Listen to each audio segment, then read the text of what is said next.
Hi, everyone. Welcome back to Bufnagle the podcast, where we explore entertaining and enlightening discussions of the adventure of life and all things good. From science and technology to history and philosophy to leadership and success. We hope to give you a better understanding of the world and skills for everyone to pursue their own adventure.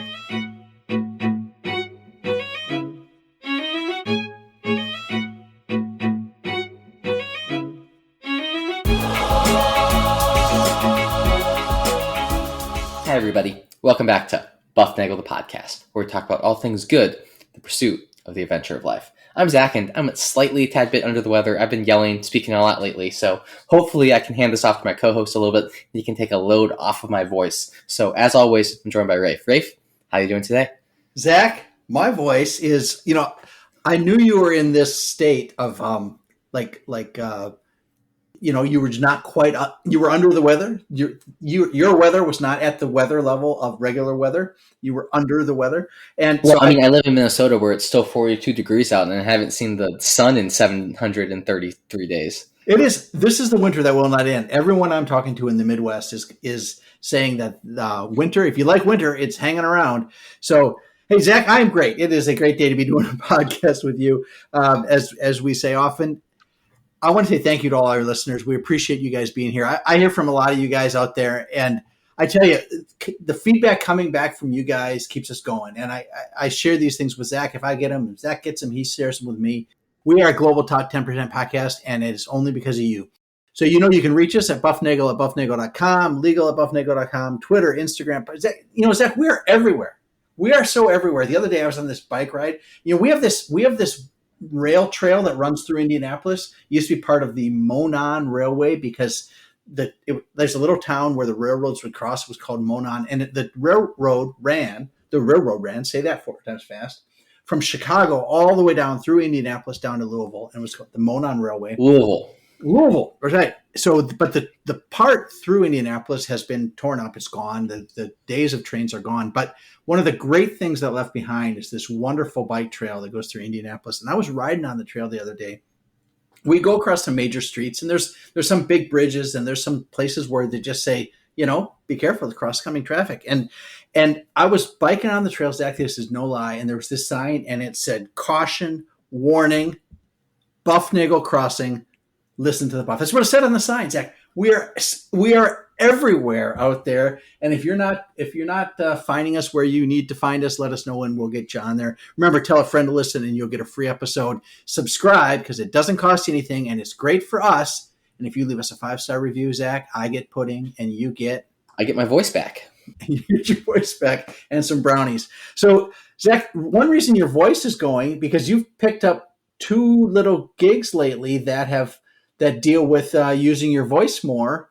Do you want to tell us about that? So the first gig would be a fitness coaching gig. So, 3-4 times a week for 50 minutes. I am yelling, speaking, using my voice. If you know me in person, you know my voice, 1, flat out does not travel.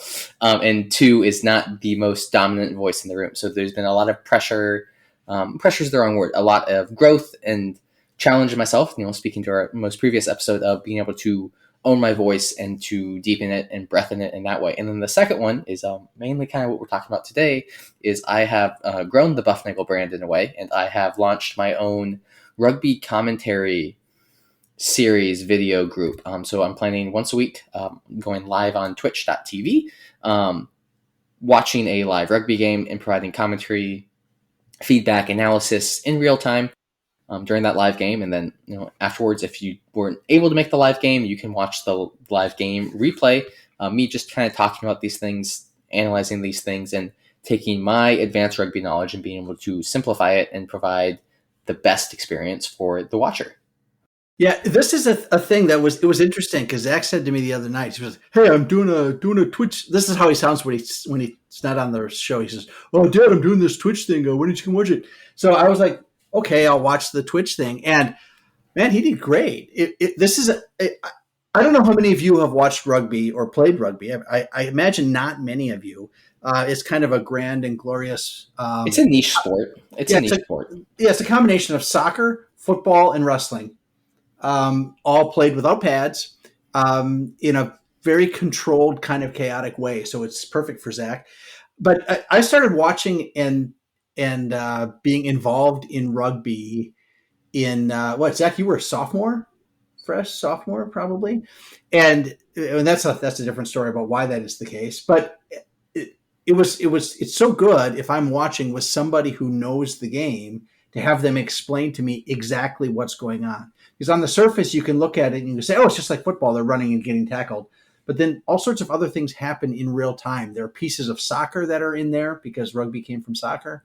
There are pieces of you can see where football came from rugby if you when you see it played well.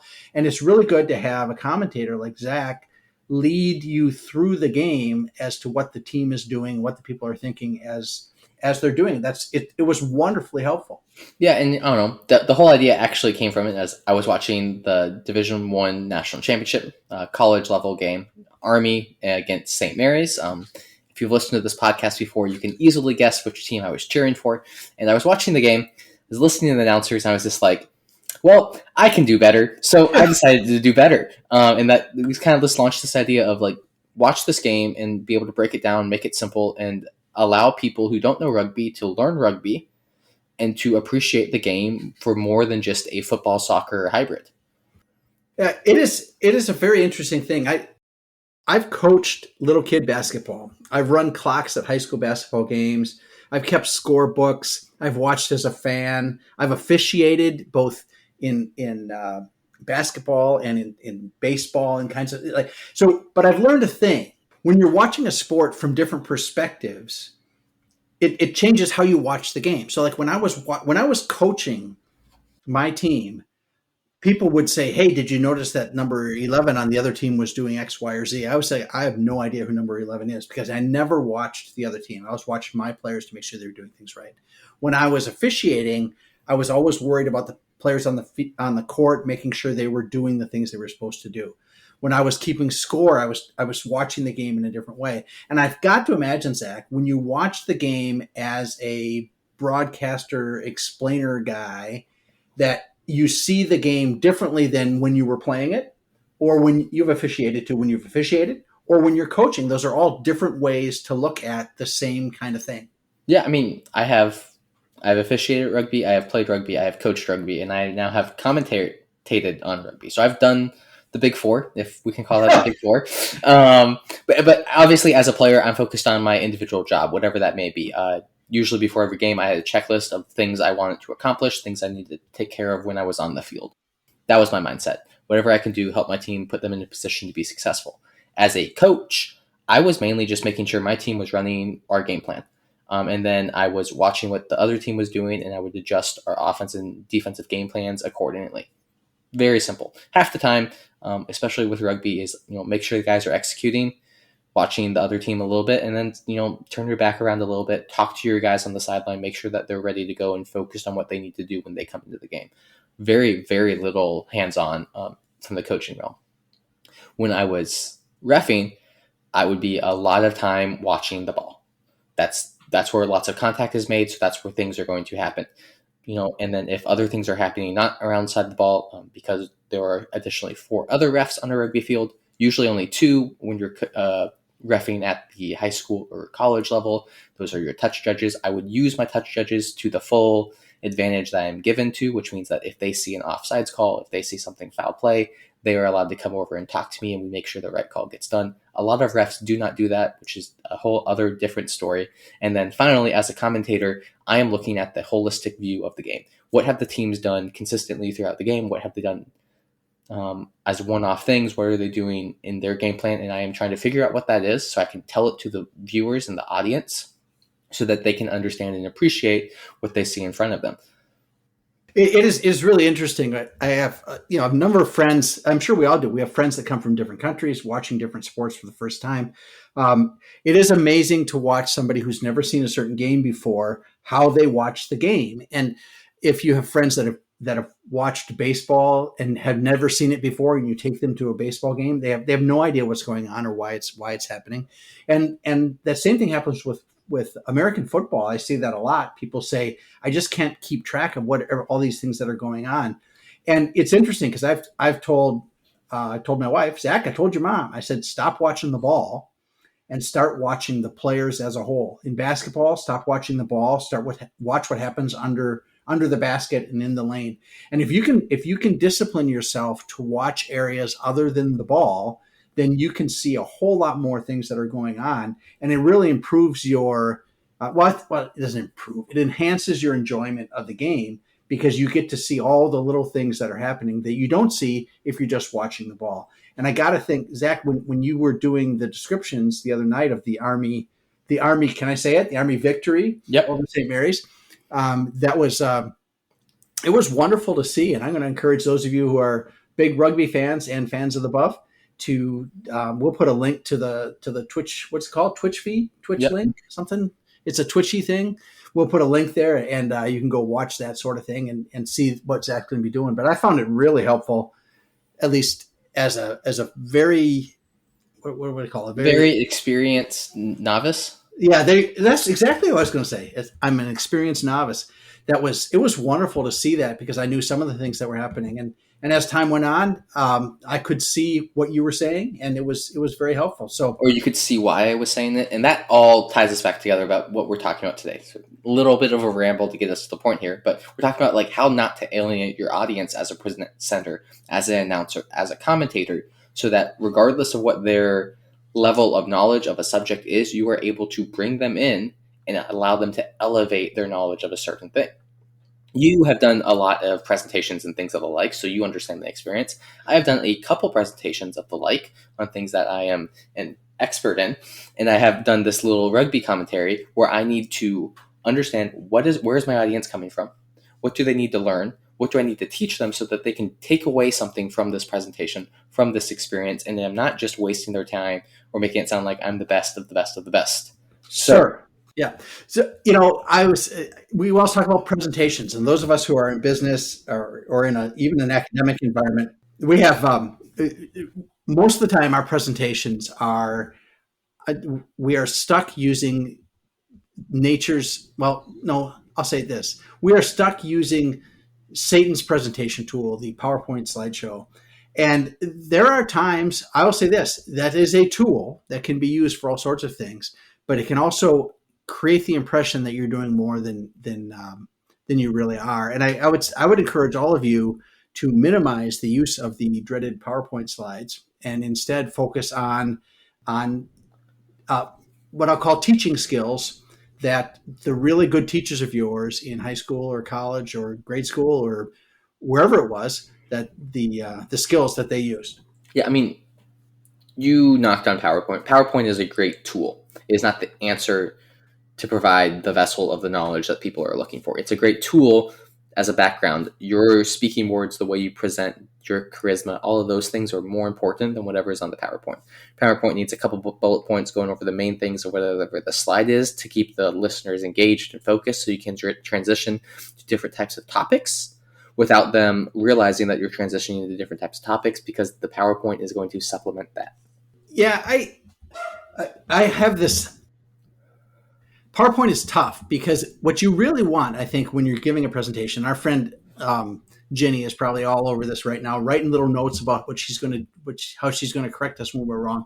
But what we're really searching for is something like Nova, all right, the PBS TV show Nova, where you have really great audio supplemented by really awesome video, and you're not forcing people to do the dreaded presentation two-step, is what I call it, is the idea that you have to read one thing on the screen and listen to something else that's being said. Those of you who are listening right now, driving in your car, you're doing two completely different tasks. You're listening with your ears and you're driving with your feet and your hands and your eyes. And that kind of works. And I guarantee it works until something drastic happens while you're driving. You get to a traffic circle, you got to navigate what's going on there. You get to a complicated intersection, somebody cuts you off, and suddenly you realize, wait, I lost 15 seconds of audio. Man, I got to rewind and listen to more Buff, right? So you're doing that sort of thing, but your ability to listen and to see at the same time, those are they are antagonistic unless the video augments what the audio is, unless you get a synergy there, and that's what you're really looking for. So whatever you're doing, whatever you're building for your presentation, however you're showing off the visual portion of your talk, make sure that that is synergistic to what you're saying instead of antagonistic. Yeah, and that goes with any type of presentation you're doing. You don't want to antagonize people Yeah, around that's you. You great. want to bring them in and make them feel love and supported. We've talked about this before on the podcast of, make people feel like they're part of something bigger than themselves. But comes that down to that as well. Yes, you're an expert in a field, you're an expert in a topic, whatever it may be. You don't need to talk down to people to make them feel stupid, because that's going to alienate your audience and make them feel like, why am I doing this thing? This guy's just here to talk about himself and feel like he's better than us. Like, that's not going to get you anywhere. But if you can provide examples, if you can bring in your audience, if you can make them feel part of it, if you can, manipulate them. Manipulate's not the best word to use here, but if you can manipulate your audience into feeling like that they're living the experience, that they're living in part of, and their experience whatever the presentation is, that's very good. So with regard to like your broadcast of the rugby stuff that you're going to start doing, that you have been doing and are going to continue to do, um, that I think of it like a gracious host, right? And we try to be good hosts here on the Buff. And one thing we do is try to make people feel comfortable, make them feel like there is nothing that is off limits, that any question can be answered.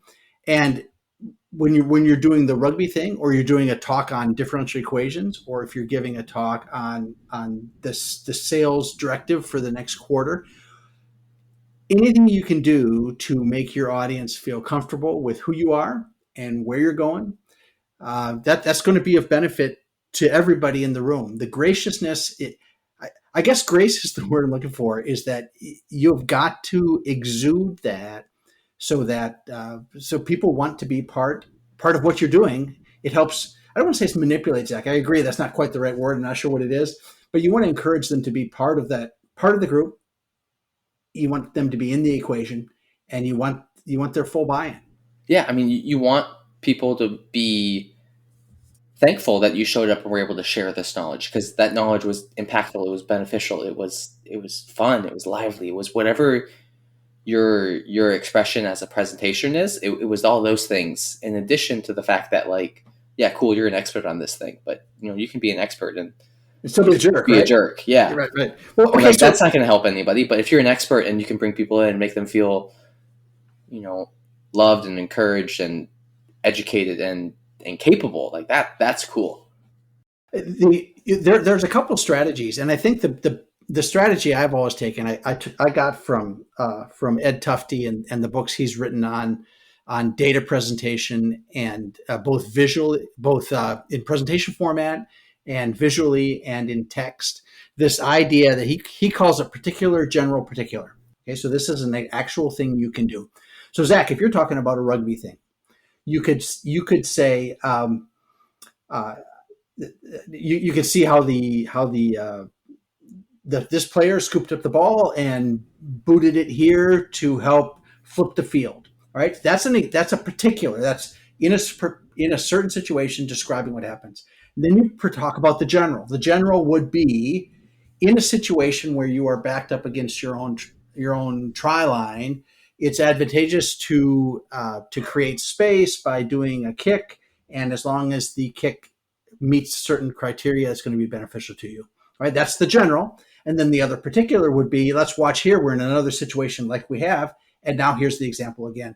So anytime you're giving a presentation and introducing a new concept, particular, general, particular is a great way to demonstrate a concept. If you start with the general concept and then give an example, that's helpful. That's general, particular. But if you start with the example, then go to general, and then go to the example, that really, really helps. Additionally, if you flip that scenario, instead of just going general, particular, if you go general, particular, general, you're really not getting any information. You're just getting surface level things. You're not going to be able to dive deeper and understand where that particular exists. If you go particular, general, you can look overview again, and then you dive back into it after having that additional information. That second time you see the particular, you're going to have a greater understanding of it.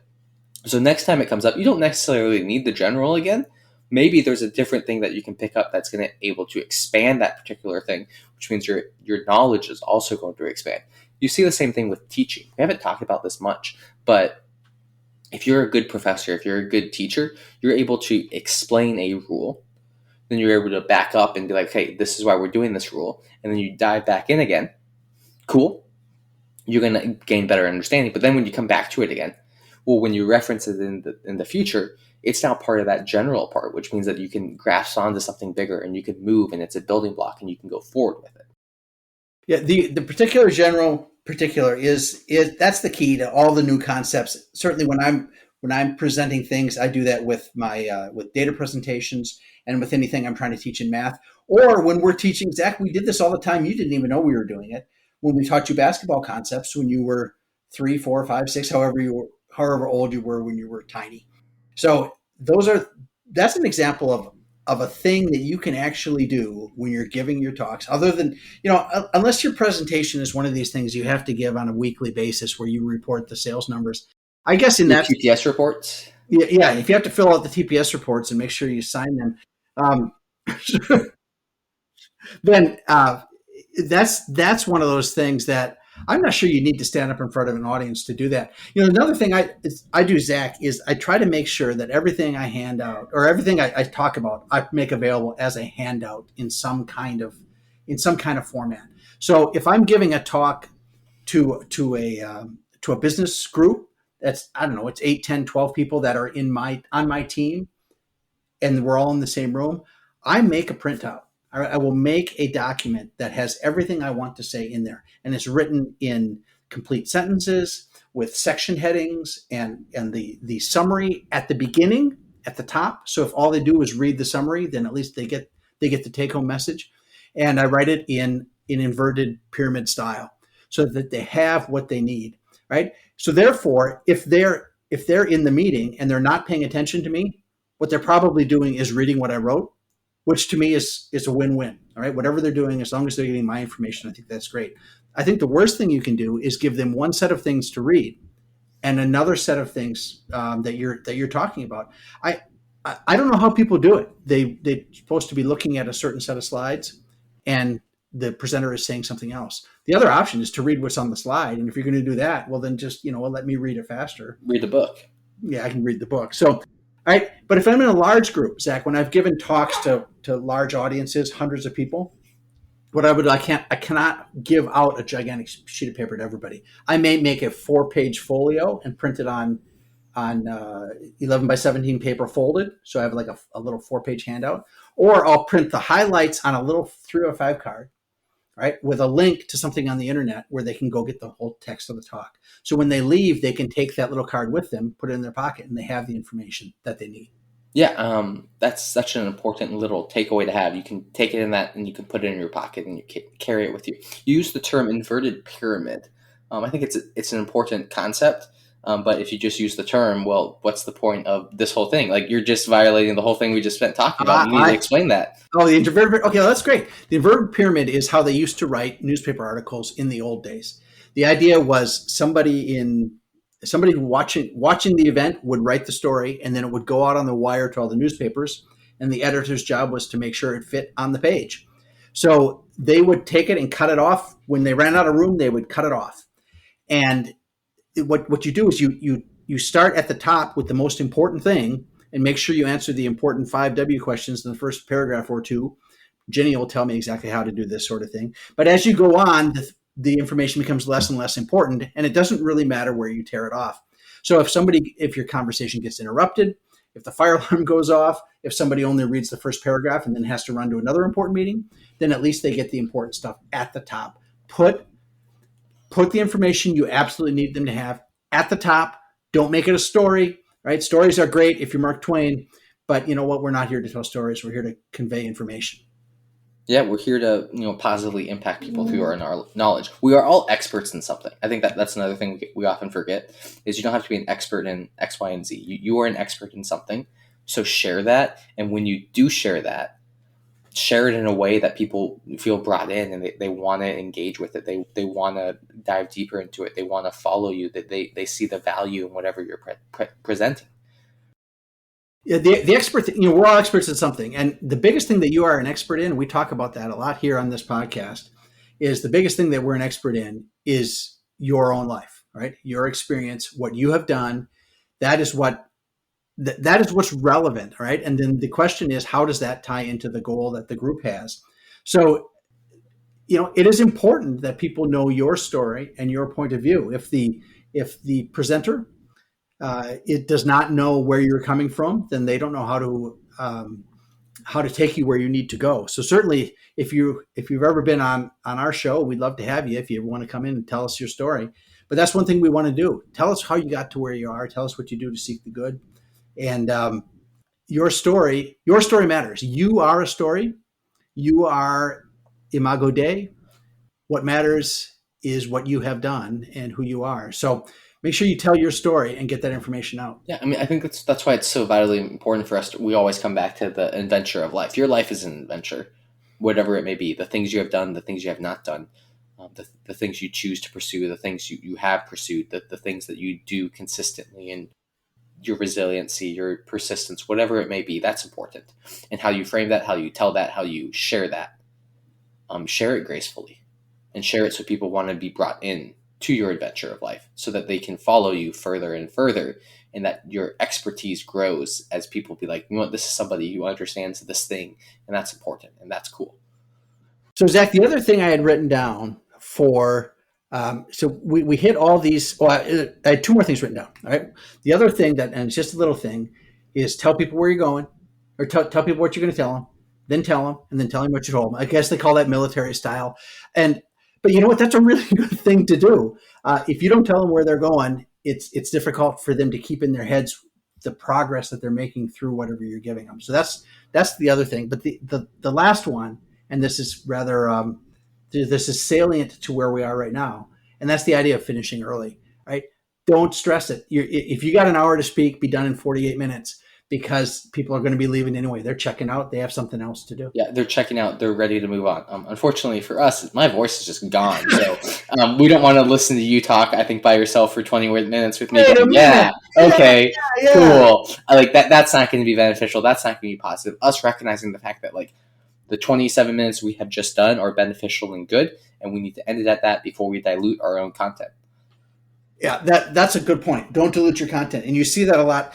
Zach, they say in writing, I would have written less, but I ran out of time. All right, that editing. Don't forget to edit what you're going to say. All right, cut it down, cut it down, cut it down. And if people want expert, they'll come to you later in your office. So that's what we got. Particular, general, particular. Tell them what you're going to tell them, and then tell them what you told them. Make sure you finish early and hand them a sheet of paper before they leave. Zach, where can we get your Twitch rugby stuff? It will be twitch.tv/illiterate lawyer, spelled like it sounds, spelled like both of those words are spelled. One word conglomerated together. But yeah, that's all I've got. Remember, always be graceful, always be appreciative for the people around you. I want to remind all of our listeners that I want to thank you for listening. I want to go remind you to go seek the good, be the good, and spread the good. Enjoy the adventure of life.